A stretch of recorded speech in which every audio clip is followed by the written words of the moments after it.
오늘 이 저녁 시간 함께 읽을 하나님의 말씀 사무엘상 7장 1절에서 2절까지의 말씀입니다. 사무엘상 7장 1절에서 2절까지의 말씀 총 2절이라 모두 한 목소리로 말씀 읽도록 하겠습니다. 사무엘상 7장 1절 말씀부터 다 같이 읽도록 하겠습니다. 기럇 여아림 사람들이 와서 여호와의 궤를 옮겨 산에 사는 아비나답의 집에 들여놓고 그의 아들 엘리야사를 거룩하게 구별하여 여호와의 궤를 지키게 하였더니 궤가 기럇 여아림에 들어간 날부터 20년 동안 오래 있은지라. 이스라엘 온 족속이 여호와를 사모하니라. 아멘. 오늘 이 시간 우리는 20년이 더 지나서야 라는 제목을 갖고 오늘 우리가 읽은 하나님의 말씀 함께 나누는 시간 갖도록 하겠습니다. 이스라엘의 역사를 통해 왕은 누구이며 그리고 이 왕권은 어디에서부터 나오는지를 우리에게 가르쳐주는 사무엘상 그 7장의 말씀을 갖고 함께 나누는 시간 갖고 있습니다. 오늘 본문 말씀 가운데에서 우리는 하나님의 언약궤가 벳세메스에서 어디로 옮겨갔는지에 대해 찾아볼 수 있게 될 것입니다. 그렇다면 이스라엘은 돌아온 언약궤와 함께하는 그 시간 가운데에서 결국 어떤 삶의 모습을 완성하게 되었는지 오늘 본문 말씀 한 절 한 절 찾아보며 함께 알아보는 시간 갖도록 하겠습니다. 먼저 본문 1절 말씀에서 성경은 이렇게 기록합니다. 기럇 여아림 사람들이 와서 여호와의 궤를 옮겨 산에 사는 아비나답의 집에 들여놓고 그의 아들 엘리야사를 거룩하게 구별하여 여호와의 궤를 지키게 하였더니 1절 말씀에서 우리는 이스라엘로 돌아온 하나님의 언약궤에 대해서 찾아볼 수 있게 될 것입니다. 이스라엘과의 전쟁에서 승리한 뒤 7개월간 하나님의 언약궤를 가지고 있었던 블레셋은요, 이 언약궤로 인해 그리고 하나님을 업신여김으로 인해 하나님의 심판을 감당하게 되었습니다. 이 7개월 동안 이어진 심판이 끝난 이후에야 블레셋은 하나님을 다시 한번 두려워하게 되었고요. 하나님의 임재가 함께하는 그 언약궤를 다시 이스라엘로 돌려보내기로 결정했다라는 것을 우리는 앞선 사무엘상의 말씀을 통해서 함께 나눌 수가 있었습니다. 그리고 이번 주 월요일 말씀에서 우리가 어떤 말씀을 나눴죠? 하나님의 언약궤가 이스라엘 땅이었던 벳세메스로 돌아왔으나 그곳에 있는 백성은요, 하나님의 언약궤를 존귀하고 거룩하게 대하는 것이 아닌 오직 나의 호기심을 충족하기 위해 경시 여겼다라는 사실을 우리가 함께 나눌 수가 있었습니다. 그리고 이처럼 하나님의 언약궤가 돌아왔음에도 불구하고 하나님 앞에서 기뻐하며 회개와 돌이킴의 모습을 보이는 것 대신 하나님께 범죄한 이들에게 하나님이 어떤 심판을 내리십니까? 하나님이 직접 그들을 치셔서 모두 죽임을 당하였다라는 사실을 우리가 함께 나눌 수가 있었다라는 것이죠. 그리고 나서야 그들은요, 하나님의 언약궤를 망령되게 대하는 것이 우리의 삶에 얼마나 큰 문제를 만들 수 있는지에 대해서 깨닫게 되었습니다. 그리고 이것을 더 이상 우리가 가지고 있다면 이 벳세메스 지역에 더욱 큰 재앙이 일어날 것을 걱정하여서 우리가 이 언약궤를 다른 장소, 곧 기럇 여아림으로 옮겨야겠다라는 이런 결론을 내리게 되었다라는 것입니다. 그리고 이 결론과 함께 벳세메스 사람들은요, 오늘 본문 말씀에서 이 하나님의 언약궤를 기럇 여아림에 있던 아비나답의 집으로 옮겼다라고 성경은 기록하고 있습니다. 여러분, 당시 벳세메스에서 하나님의 언약궤로 인해 많은 사람이 죽임을 당하였다라는 이 소식이 돌았을 때 기럇 여아림의 백성들 어떤 반응을 보였겠습니까?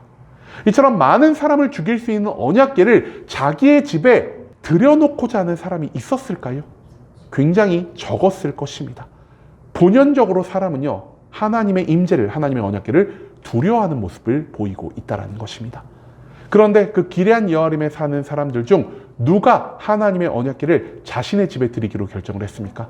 바로 아비나답이라는 사람입니다. 한마디로 성경은 명확하게 기록하고 있지 않지만 아비나답은요, 하나님 앞에서 경건한 삶을 살아가는 존재였을 것이고요, 하나님을 온전히 믿는 자였을 것이고요, 하나님의 율법에 온전히 순종하며 살아갔던 자였다라는 사실을 우리는 충분히 추측해 볼 수가 있다는 것입니다. 그렇기 때문에 아비나답은 모든 사람들이 언약궤를 멀리하며 이 언약궤를 보관하지 않고자 할 때 자기 집에 있는 한 칸을 온전히 거룩하게 비워 언약궤를 보관하는 데 사용을 했고요, 심지어 자기 아들이었던 엘리야사를 거룩하게 구별하여 언약궤를 지키는 자로 세우는 모습을 보였다라는 것입니다. 그리고 이처럼 하나님의 언약궤가 아비나답의 집에 들어갔음에도 불구하고 아비나답의 집에 아무런 피해가 없고 그 집에 사는 사람들이 아무런 죽임을 당하지 않게 된 것을 이스라엘 백성들은 목격하게 되었다는 것입니다. 즉 하나님은요, 하나님을 경히 여기고 하나님을 무시하고 하나님을 믿지 않고 하나님 앞에 범죄한 자들에게 심판을 내리시는 분이시지만 하나님을 존귀히 여기고 하나님을 믿고 하나님의 모든 말씀에 순종하며 살아가는 자들에게는 해를 끼치는 분이 아니라는 사실을 오늘 이 본문 말씀은 우리들에게 보여주고 있다는 것이죠. 그 다음 이어진 2절 말씀에서 성경은 이렇게 말합니다. 궤가 기럇 여아림에 들어간 날부터 20년 동안 오래 있은지라 이스라엘 온 족속이 여호와를 사모하니라. 2절 말씀에서 우리는 아비나답의 집에 언약궤가 들어간 다음 20년간 어떤 일이 발생했는지에 대해 찾아볼 수 있게 될 것입니다. 언약궤가 아비나답의 집에 보관된 20년 동안은요, 하나님이 그 집을 지키시고 그 집 가운데 평강을 허락하여 주셨다는 사실을 우리는 이 말씀 가운데에서 찾아볼 수가 있습니다. 성경은 정확히 20년 동안 오래 그곳에서 언약궤가 있었다라 말하고 있습니다. 그런데 우리가 앞서 무엇을 보았죠? 블레셋의 언약궤가 7개월 동안 있는 가운데 그 언약궤를 그리고 하나님을 경히 여긴 블레셋 사람들에게 독종의 심판이 내려왔고요. 그리고 하나님이 누구신지를 알고 하나님에 대해서 블레셋 사람들보다 훨씬 더 많은 것들을 배워 알고 있었던 이스라엘 백성들이 하나님을 온전히 믿지 않고 하나님의 언약궤를 통해 자신의 유익을 추구하려 할 때 하나님은 그들을 직접 죽이는 모습을 보이셨다는 것입니다. 그런데 하나님의 언약궤가 그 집에 무려 20년 동안이나 오래 있었다는 것, 이것은 곧 무엇을 의미하는 것일까요? 이 20년이라는 기간 동안 아비나답은요, 하나님께 온 마음을 다해 순종하는 모습을 보였을 것이고요. 20년 동안 하나님을 믿는 믿음을 절대 흔들리지 않았을 것이고요. 20년 동안 하나님이 그의 집에 복의 복을, 평강의 평강을 더하셨을 것이라는 사실을 우리는 이 말씀 가운데에서 생각해 볼 수 있다는 것입니다. 그런데요, 변화는 아비나답의 집에만 발생한 것이 아니었습니다. 이 20년이 흘러가는 가운데 이스라엘 백성들이 하나님을 향해 어떤 변화를 보이고 있다라고 오늘 본문의 마지막 말씀 말하고 있습니까? 이스라엘 온 족속이요, 이 20년이란 기간 동안 하나님을 사모하게 되었다라고 성경은 기록하고 있습니다. 여러분, 이전까지 이스라엘은 어떤 삶을 살았습니까? 사사기의 마지막에 나오는 그 말씀처럼 왕이 없기 때문에 자기의 옳은 소견대로 살아가는 그 모습을 계속해서 이어갔다라는 것입니다. 여러분, 그런데 이스라엘의 왕은 누구셨습니까? 이스라엘의 왕은요, 사람이 아닌 하나님이셨습니다. 왜냐? 출애굽기에서 이스라엘과 하나님이 언약을 맺으실 때요, 너희는 내 백성이 될 것이요 나는 너희의 왕이 될 것이라는 그 언약을 하나님과 이스라엘이 맺었기 때문이라는 것입니다. 눈에 보이지 않지만 여전히 그들의 왕 대신 하나님이 함께 하심에도 불구하고 이스라엘은요, 왕이 없는 것처럼 하나님의 말씀에 따라 살아가기보다 하나님을 믿는 것보다 나의 만족과 유익에 따라 그리고 내가 원하는 대로 죄악을 마구마구 저지르면서 살아갔었다라는 사실을 우리는 앞선 사무엘상의 말씀을 통해서 함께 찾아볼 수가 있었다라는 것입니다. 하지만 하나님을 떠난 삶의 결과 무엇이었습니까?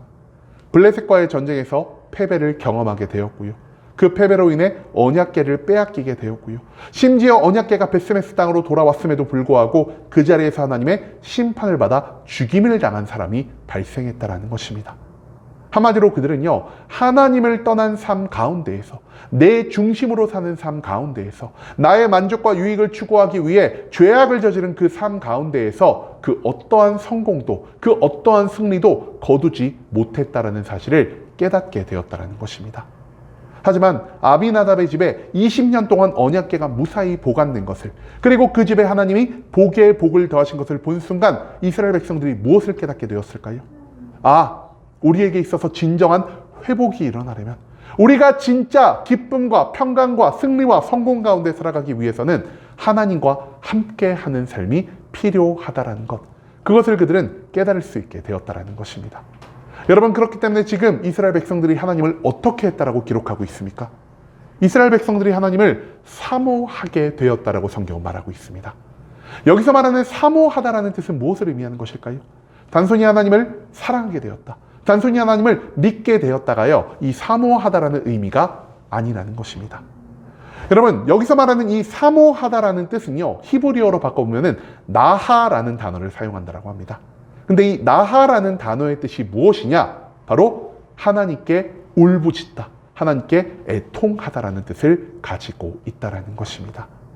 한마디로 그들은요, 하나님 앞에 울부짖으며 그들이 여태껏 살아온 죄악된 삶, 하나님을 떠나온 삶, 하나님 바깥에서 승리와 성공을 추구했던 그 모든 삶의 모습을 회개하기 시작하였다는 것입니다.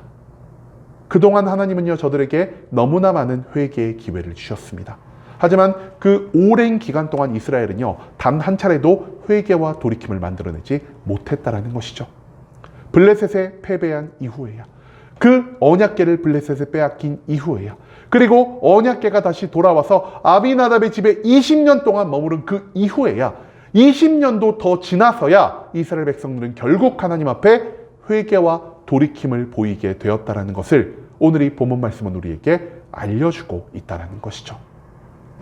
여러분, 월요일에도 말씀드렸지만 우리가 앞서 나눈 사무엘상 2장 30절 말씀에서 하나님이 무엇을 말씀하셨죠?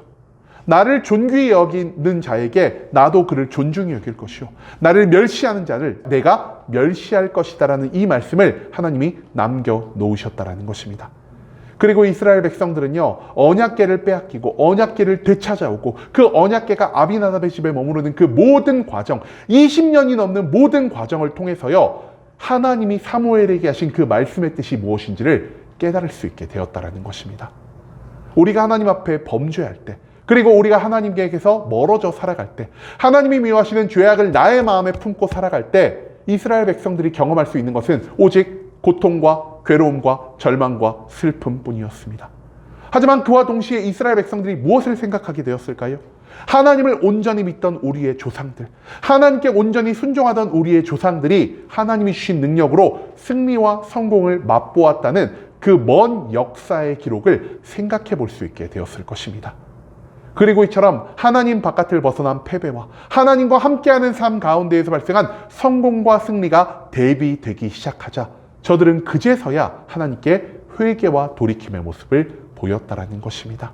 여러분, 왜 이스라엘 백성들이 울부짖었을까요? 왜 이스라엘 백성들이 하나님께 애통하는 모습을 보였을까요? 저들은요, 하나님이 어떤 분이신지를 알고 있는 자들입니다. 하나님이 이 세상 무엇보다 죄를 미워하시는 분이시고요, 내 안에 죄가 함께 남아있다면 하나님이 나와 함께하지 못한다는 사실을 그들은 모두 알고 있었다는 것이죠. 인간은요, 인간의 힘으로 죄를 떨쳐낼 수가 없습니다. 인간의 힘으로 죄를 사할 수가 없습니다. 그렇기 때문에 그들이 할 수 있었던 것은요, 오직 나의 죄를 하나님 앞에 온전히 쏟아내며 눈물로써 하나님께 우리의 진심을 보이는 행위밖에 할 수 있는 것이 없었다라는 사실을 우리는 또한 오늘 이 말씀 가운데에서 찾아볼 수가 있다는 것이죠. 여러분, 이제는 우리가 스스로의 죄를 깨닫고 하나님께 돌이키는 것이 얼마나 어려운 일인지를 다시 한번 생각해 볼 수 있기를 원합니다. 20년도 넘게 죄를 깨닫지 못하고 살아간 이스라엘 백성들이 그들에게 내려진 고통과 괴로움을 통해서 결국 회개와 돌이킴의 길로 돌아올 수 있게 되었다는 사실을 오늘 이 말씀은 우리들에게 알려주고 있다는 것이죠. 나에게 내려진 심판의 고통이 오히려 내가 하나님을 사모하게 만들 수 있는 가장 완전하고 가장 빠른 길이라는 사실을 기억하시며 이제는 우리의 삶 가운데 고통과 괴로움이 찾아왔을 때 인간의 힘과 능력으로, 나의 능력으로, 그리고 세상의 방법으로 이 모든 것들을 해결하려 하는 것이 아닌 가장 먼저 하나님께 애통하고 가장 먼저 하나님을 사모하며 살아갈 수 있는 순복음 함께하는 교회 모든 성도님들이 될 수 있길 간절한 마음으로 소망하겠습니다.